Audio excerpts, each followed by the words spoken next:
For connoisseurs of toys, FAO Schwartz is a magical store. On 58th Street, just east of Fifth Avenue, there's a sight to behold, a magical sight. 5 30-foot-high windows, 16 feet wide, filled with extraordinary creatures. These are all from the Nutcracker, featuring Barbie. There are 20 miles of fiber optic lights, 31 characters, 50 movements, and a lot of pressure on Tom Crossman, FAO's creative director.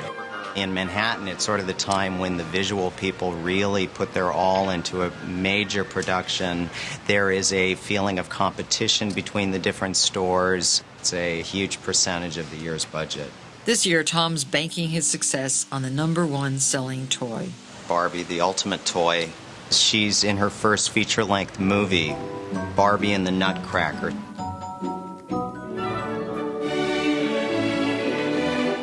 Barbie is very, very important to us, and it's also mixing it with a classic Christmas tales. It was left up to Randy Buck, FAO's visual director, to find a good sculptor capable of creating a perfect Barbie, as well as the 30 other characters in the scenes. We chose Hilda to work on all the characters because she has a unique method of working. She's working with a soft foam character that can move. There's a lot of animation that we're doing, so these characters need to work like puppets. Hilda Borum began her career as a puppeteer in Brazil.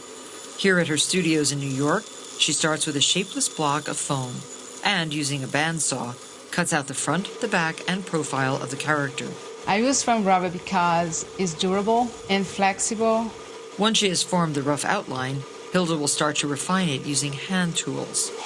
An electric knife, the type used to carve a turkey, speeds up the process. Smaller knife-like tools help to create the finer details of the face. Hilda is creating the exhibit's prints, and her reference is the doll Ken. It is important for her sculpture to be to scale. Make all the details, and then sand the piece.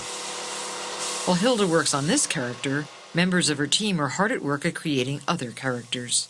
Her studio looks a bit unusual, with arms and legs, torsos and heads, hanging from clotheslines in various stages of completion. After you finish the sculpting, you latex because you have to cover the foam with something flexible to not crack.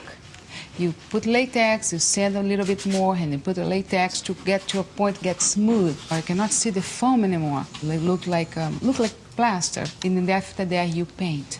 As the sculptures become more lifelike, it is time to animate them. This is where animator Brett Kaler comes in. We're doing pneumatic animations which run off air pressure.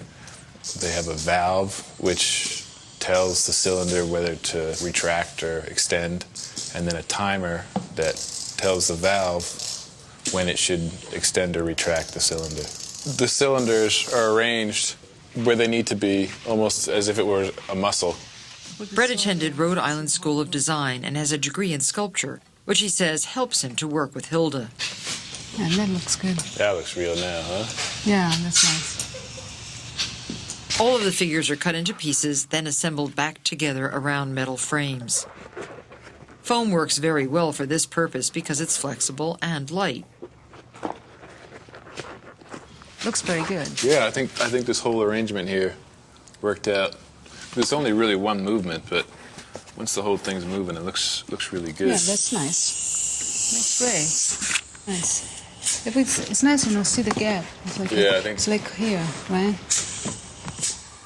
While the characters are under production at Hilda Borum's studio, the sets, props, and scenery are feverishly being worked on at the FAO Schwartz Visual Studio nearby. The fairies were made using a process of mold making, which we used actual Barbies, and repositioned them into different poses, molded them, and then took those molds and used them to pour dyed resin, clear plastic. They have wigs. The fairies have like a foliage on them. They have a holographic glitter, which when they're animated also animates and sparkly. They have an Austrian crystal adornment on the dress that catches the light in a very effective way. The fiber optics are a huge part of these windows. They're in every scene. They play as an important role as the characters in the scene because they're also providing a huge part of the animation. It's an intense undertaking that has to be done by hand. There's thousands of wires for each sculpture, and these all have to be hand-fed and coordinated point to point. The finishing touches are applied to the characters. Shiny. Put nail polish on her lips to make them shiny, on her teeth to make them shiny. Put false eyelashes on her, super glue them down so they don't come up later. And I want you to put a little Austrian crystal in the corner of the eye there so that when she moves they sparkle. And the scenery. I am airbrushing moonlight coming down over this tree. I'm like rays of moonlight. The timing on a project like this is critical. As opening night approaches, everyone begins to feel the pressure. We're now about 4 days from installation, and we still have a lot to do. Still have a lot to do. Are we ready for the roof? Next, we'll watch as Tom and his crew work through the night to finish the windows on time.